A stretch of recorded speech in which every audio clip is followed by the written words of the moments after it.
ఒకప్పుడు social media లేదు, ఇంత అవేర్నెస్ లేదు. అప్పుడు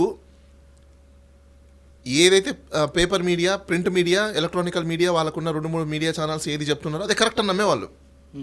వాళ్ళు ఏం చెప్తే అది రైట్, వాళ్ళ అబద్ధం, వాళ్ళు రాసింది మీడియాలో పేపర్లో వచ్చిందంటే ట్రూ అని పబ్లిక్ బిలీవ్ చేస్తున్నారు. ఇప్పుడు ఆ స్టేజ్కి వెళ్ళిపోయారు పబ్లిక్. అది నిజమా అబద్ధమా అనేది తేల్చడానికి ఈరోజు ఏమొచ్చింది, సోషల్ మీడియా వచ్చింది. సోషల్ మీడియా వచ్చాక కాంట్రవర్సీ స్టార్ట్ అయిపోయింది. కాంట్రవర్సీ స్టార్ట్ అయిపోతే ఇంకేముంది. బట్ చంద్రబాబు నాయుడు గారి విషయం పక్కన పెడితే ఇప్పుడు ఇష్యూ అనేది ఇప్పుడు బాలకృష్ణ గారు ఉన్నారు, అసలు ఆ సందర్భం ఎందుకు మాట్లాడారు సైకోగా? నేను అదే అంటున్నాను కదా, ఇప్పుడు ఆయనకి ఏం మాట్లాడతాడో ఆయనకి తెలియదు కిట్టు. ఫస్ట్ పాయింట్, ఆయన ఏదో మాట్లాడేసాడు, మాట్లాడుతుంటాడు, కామన్ అది. ఆయన ఎందుకు మాట్లాడాడు ఏంటని స్క్రిప్ట్ ఏమి ఉండదు ఆయనకి.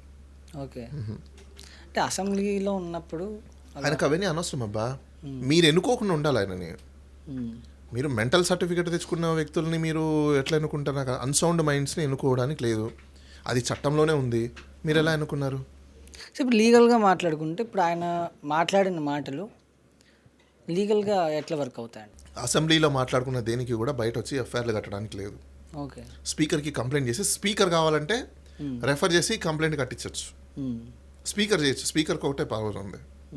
ఆ స్పీకర్కి కంప్లైంట్ ఎవరు ఇవ్వాలి? అక్కడ ఉన్న ఎమ్మెల్యేలో లేకపోతే కామన్ మ్యాన్ కూడా లెటర్ రాయొచ్చు. ఆ స్పీకర్ ఎవరు మనిషి? కూటమి మనిషి. అయిపోయింది. స్పీకర్ ఎందుకు తీసుకుంటాడు?